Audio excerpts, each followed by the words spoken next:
నమస్తే welcome to max TV health. ఈ రోజు మనతో పాటు ఉన్నారు Fidicus homeopathy CEO and chief doctor Bharadwaj గారు. అతనితో మాట్లాడి మరికొన్ని విషయాలు తెలుసుకుందాం. నమస్తే సార్. నమస్తే అండి. ఎలా ఉన్నారు సార్? బాగున్నానండి. ఓకే, ఈ రోజు మనం మాట్లాడే టాపిక్ ఒబెసిటీ. అసలు ఫస్ట్లీ ఒబెసిటీ అంటే ఏంటి అండ్ ప్రతి ఒక్కరు అనుకుంటారు, వాళ్ళలో వాళ్ళకే సందేహం ఉంటుంది, అసలు మనం తగ్గగలమా లేదా, ఇంత లావు ఉన్నాం కదా మనం తగ్గగలమంటారా? దీనికి మీరు ఏమంటారు సార్? సో ఒబేసిటీ అంటే సింపుల్గా చెప్పాలంటే, సో కావాల్సిన హైట్కి ఎంత వెయిట్ ఉండాలో అంతే వెయిట్ ఉండాలి. సో తక్కువ ఉంటే మనం అండర్ వెయిట్ అంటాం, కొంచెం ఎక్కువ ఉంటే ఓవర్ వెయిట్ అంటాము, అంతకంటే ఎక్కువ ఉంటే మనం ఏమంటామంటే ఒబేసిటీ అంటాం. ఒబేసిటీలో ఇంకా చాలా ఎక్కువ ఉంటే మార్బిడ్ ఒబేసిటీ అంటాం అనమాట. సో ఇదంతా మన బిఎంఆర్ పైన డిపెండెంట్, బేసల్ మెటబాలిక్ రేట్ పైన ఇవి డిపెండ్ అయి ఉంటుంది అనమాట. చాలామందికి వచ్చే క్వశ్చన్ ఏంటంటే, నేను వెయిట్ తగ్గగలనా లేదా? చాలామంది ఫస్ట్ మనకు ఫిట్ ఇన్ 6 అనే ప్రోగ్రామ్ ఉంది. ఈ ప్రోగ్రామ్ ఏంటంటే 6 months లోపల ఫిట్ కావాలి అనే ఒక ప్రోగ్రామ్ అనమాట హోమియోపతిలో. ఫస్ట్ మాకు వచ్చి అడిగేది ఏంటంటే ఒకటే, నేను తగ్గగలనా అని వాళ్ళకే డౌట్ ఉంటుంది అనమాట. దీనికి క్లియర్ కట్ ఆన్సర్ అంటే ఏంటంటే అండి, 100 మంది ఒబేసిటీతో బాధపడుతున్నారంటే 98% ఆఫ్ ది పీపుల్ ఏంటంటే వాళ్ళ ఓన్గా చేసుకున్న తప్పు. సో వాళ్ళ ఫస్ట్ డైట్ హ్యాబిట్స్ సరిగా లేకపోవచ్చు, నిద్ర సరిగా పోకపోవచ్చు, ఎక్సర్సైజ్ సరిగా లేకపోవచ్చు, అదేవిధంగా స్ట్రెస్లో ఉండొచ్చు. ఈ 4 రీజన్స్ వల్ల 98 మందికి వెయిట్ అనేది పుట్ ఆన్ అవుతుంది. ఇంకా ఓన్లీ 2% అన్ఫార్చునేట్ పీపుల్ ఉంటారు. వీళ్ళల్లో ఏంటంటే ఏమన్నా మెటబాలిక్ డిజార్డర్స్ ఉండొచ్చు, లేకపోతే జెనెటిక్ డిజార్డర్స్ ఉండొచ్చు, ఫ్యామిలీలో హిస్టరీ ఉండొచ్చు. వాళ్ళు అన్ఫార్చునేట్ పీపుల్ ఓన్లీ 2% ఉంటారు అనమాట.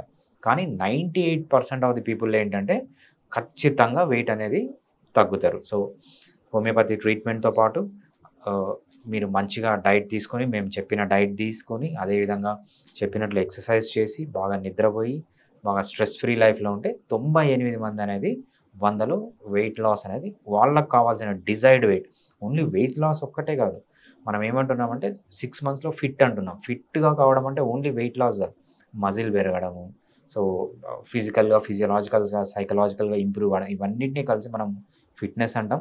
తప్పకుండా 98% మంది పెరుగుతారు, ఓన్లీ 2% మంది అన్ఫార్చునేట్ పీపుల్ ఉంటారు. సో వాళ్ళకి మనము ఎంత మెడిసిన్ ఇచ్చినా కూడా తగ్గరు అనమాట. ఓకే, మరి మనకి హోమియోపతిలో ఒబెసిటీ ఉన్న వాళ్ళకి ఎటువంటి ట్రీట్మెంట్స్ ఉంటాయి సార్? సో మెయిన్గా మనము ఒబేసిటీలో ఆలోచించాల్సింది ఏంటంటే, ఎందుకు ఒబేసిటీ వస్తుంది? 95% ఆఫ్ ది పీపుల్, 100 మంది తీసుకున్నాం అనుకోండి ఒబేసిటీ, 95% ఆఫ్ ది పీపుల్కి ఎందుకు వస్తుందంటే మోర్ కార్బోహైడ్రేట్ తినడం, కార్బోహైడ్రేట్ ఫుడ్ ఎక్కువ తీసుకోవడం. మన వాళ్ళు ఏం చేస్తారు, పొద్దున తింటారు, మధ్యాహ్నం తింటారు, సాయంత్రం తింటారు, రాత్రి తింటారు, మధ్యలో టీలు, కాఫీలు, బిస్కెట్లు, బర్గర్లు, పిజ్జాలు, పొద్దున్న నుంచి రాత్రి వరకు తింటూనే ఉంటారు అనమాట. తినడం ఒక్కటే వీళ్ళ పని. ఎప్పుడైతే అంత ఎక్కువగా తింటారో, అది తినేదంతా ఏంటి, మంచి ఫుడ్ కాదు, మొత్తం కార్బోహైడ్రేటే. ఇంత తింటారు కాబట్టి వీళ్ళలో ఏమవుతుందంటే వెయిట్ అనేది పుట్ ఆన్ అవుతారు. సో హోమియోపతి ఎలా హెల్ప్ చేయగలదంటే, కొంతమందికి సార్ మేము కార్బోహైడ్రేట్ తినకుండా ఉండలేము, స్వీట్స్ తినకుండా ఉండలేము, చాక్లెట్స్ తినకుండా ఉండలేము, ఎక్కువ ఫ్యాటీ ఫుడ్ తినకుండా ఉండలేము, నాకు హెడేక్ వస్తుంది. సో ఈ డిజైర్స్ కంట్రోల్ చేయడానికి హోమియోపతిలో చాలా మంచి మెడిసిన్స్ ఉంటాయి. ఫస్ట్ అదనమాట. వీళ్ళల్లో ఏమవుతుందంటే ఇన్సులిన్ రెసిస్టెన్స్ అంటాం. ఇన్సులిన్ రెసిస్టెన్స్ అంటే వీళ్ళకి ఇన్సులిన్ రిలీజ్ అయినా కూడా పని చేయదు అది. సో దాన్ని ఇన్సులిన్ రెసిస్టెన్స్ అంటాం. సో ఆ ఇన్సులిన్ రెసిస్టెన్స్ తగ్గించడానికి హోమియోపతిలో చాలా ఎక్సలెంట్ మెడిసిన్స్ ఉన్నాయి. డిజైర్స్ తగ్గించడానికి మెడిసిన్స్ ఉన్నాయి. అదేవిధంగా మీకు ఏమైనా మెటబాలిక్ ప్రాబ్లమ్స్ ఉన్నాయనుకోండి, పీసీఓడీస్ కానీ, లేకపోతే థైరాయిడ్ ప్రాబ్లమ్ కానీ, ఇంకేమైనా మెటబాలిక్ ప్రాబ్లమ్స్ ఉన్నా అవి కూడా హోమియోపతిలో చాలా ఎక్సలెంట్గా హ్యాండిల్ చేసుకోవచ్చు. ఇది ఒక సెట్. నెక్స్ట్ ఏంటంటే, చాలామందికి స్లీప్ డిస్టర్బెన్సెస్ ఉంటాయి. సో రాత్రిపూట పడుకోకపోవడము, నిద్ర రాకపోవడం, వీళ్ళు కూడా హోమియోపతి మెడిసిన్స్ మంచిగా నిద్ర తెప్పించుకోవచ్చు. నెక్స్ట్ ఏంటంటే, చాలా స్ట్రెస్లో ఉంటారు. కొంచెం బ్రీతింగ్ ఎక్సర్సైజెస్ ఉంటాయి, అంటే సైంటిఫిక్లీ ప్రూవ్ బ్రీతింగ్ ఎక్సర్సైజెస్. దాంతోపాటు హోమియోపతి ట్రీట్మెంట్ తీసుకుంటే ఏమవుతుందంటే స్ట్రెస్ లెవెల్స్ అనేవి బాగా తగ్గించుకోవచ్చు. ఎప్పుడైతే స్ట్రెస్ లెవెల్స్ తగ్గుతాయో ఒబేసిటీ అనేది కంట్రోల్లోకి వస్తుంది అనమాట. అదేవిధంగా వీళ్ళు ఏంటంటే స్లీప్ తర్వాత ఎక్సర్సైజ్. కొంతమందికి ఏంటంటే ఒక చిన్న ఎక్సర్సైజ్ చేసిన పెయిన్స్ రావడము, ఆయాసం రావడము, సో అసలు ఎక్సర్సైజ్ చేయలేకపోవడము, జాయింట్ పెయిన్స్ రావడము, ఇవంతా ఉంటుంది. వీళ్ళల్లో కూడా ఏంటంటే ఈ పెయిన్స్ అన్ని తగ్గించుకొని మజిల్ స్ట్రెంగ్తన్ చేసుకోవడానికి కూడా హోమియోపతిలో ఎక్సలెంట్ మెడిసిన్స్ ఉంటాయి. ఇవన్నీ అందరికీ అన్నీ అవసరం ఉండదన్నమాట. ఒక్కొక్క పర్సన్కి డిఫరెంట్ ట్రీట్మెంట్ అనేది అవసరం ఉంటుంది. సో ఇంకొకటి, కొన్ని స్పెషల్ మెడిసిన్స్ ఉంటాయి. ఏమంటే ఇవి మామూలుగా మీరు ఇవన్నీ పాటిస్తున్నారు అంటే మీకు వెయిట్ తగ్గుతారు. ఫర్ ఎగ్జాంపుల్ మీరు ఇవన్నీ చేస్తే 6 మంత్స్‌లో వెయిట్ తగ్గుతారు అనుకోండి. హోమియోపతి మెడిసిన్స్‌తో దాన్ని స్పీడప్ చేయొచ్చు. సో 3 మంత్స్‌లోనే వెయిట్ తగ్గేటట్లు చేయొచ్చు. సో హోమియోపతిలో అంత అడ్వాంటేజెస్ ఉన్నాయి ఈ ఒబేసిటీలో. ఇవన్నీ వితౌట్ సైడ్ ఎఫెక్ట్. ఈవెన్ ఒక్క సైడ్ ఎఫెక్ట్ కూడా లేకుండా మనం చాలా చూస్తూ ఉంటామనమాట. ఆ లైఫ్ అని, ఈ లైఫ్ అని, ఆ సెంటర్ అని, ఈ సెంటర్ అని, బారోమెట్రిక్ ఎక్సర్సైజెస్ లేకపోతే బారియాట్రిక్ సర్జరీస్ ఇవన్నీ చూస్తూ ఉంటామన్నమాట. సర్జరీ అవసరం లేకుండా ఎటువంటి డైటింగ్ అవసరం లేకుండా, డైటింగ్ అంటే హెల్తీ డైట్ తీసుకోవడం. అంటే దీనికోసమే స్పెషల్ డైట్ తీసుకోకుండా నార్మల్‌గా హెల్తీ డైట్ తీసుకొని తగ్గడానికి హోమియోపతిలో చాలా మంచి ఛాన్స్ ఉంది. Without single side effect. Okay. ఈ ఒబేసిటీ ఉన్నవాళ్ళు ఎటువంటి ప్రికాషన్స్ తీసుకోవాలి సార్? ఒకవేళ ఆ ప్రికాషన్స్‌ని వాళ్ళు నెగ్లెక్ట్ చేశారనుకో ఏమవుతుంది సార్? రైట్.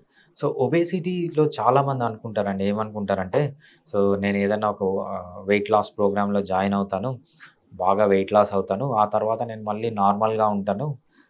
నా పనులు నేను ఇప్పుడు ఎట్లా ఉంటానో అట్లనే ఉంటాను. పొద్దున, మధ్యాహ్నం, సాయంత్రం, రాత్రి తింటానే ఉంటాను. సో అయినా కూడా వెయిట్ తగ్గాలి అనుకుంటారు. చాలామంది ఏం చెప్తారంటే మోసపోతారు. సో మాది చాలామంది అడ్వర్టైజ్మెంట్లు చూస్తుంటాం. మీ ఇష్టం వచ్చినట్లు తినండి, మీ ఇష్టం వచ్చినట్లు పడుకోండి, మీ ఇష్టం వచ్చినట్లు ఎక్సర్సైజ్ చేయకుండా ఉండండి, మా ట్రీట్మెంట్ తీసుకోండి, వెయిట్ లాస్ తగ్గుతారు. అటువంటివి నమ్మకండి. ఈ ప్రపంచంలో ఏ ట్రీట్మెంటు మీ ఇష్టం వచ్చినట్టుంటే వెయిట్ లాస్ తగ్గడం ఉండదు. కానీ హోమియోపతిలో ఎలా ఉంటుంది, ఈ ఫిట్ ఇన్ 6 ప్రోగ్రామ్‌లో ఎలా ఉంటుందంటే, మీ లైఫ్‌నే చేంజ్ చేస్తామనమాట. సో మేము ఫాలో అయ్యేది ఏంటంటే simple. So lose fat to get healthy అని అందరూ చెప్తారనమాట. మేమేం చెప్తామంటే get healthy to lose fat అంటాం. అంటే ఫస్ట్ మీరు హెల్తీ హ్యాబిట్స్ ఐడెంటిఫై చేసుకోండి. హెల్తీ హ్యాబిట్స్ కల్టివేట్ చేసుకోండి. హెల్తీగా ఎక్సర్సైజ్ చేయండి, హెల్తీగా తినండి, హెల్తీగా నిద్రపోండి, హెల్తీగా స్ట్రెస్ ఫ్రీ లైఫ్‌లో ఉండండి. దీనికి బై ప్రొడక్ట్‌గా మీరు వెయిట్ లాస్ అవ్వాలి అంతే తప్పితే, మీరు వెయిట్ లాస్ కావడం వల్ల హెల్తీగా మారరనమాట. మీరు హెల్తీగా మారితే వెయిట్ లాస్ అవుతారు. సో ఆ హెల్తీగా ఎలా చేయాలి అనేది ఈ fit in 6 programme or homeopathy.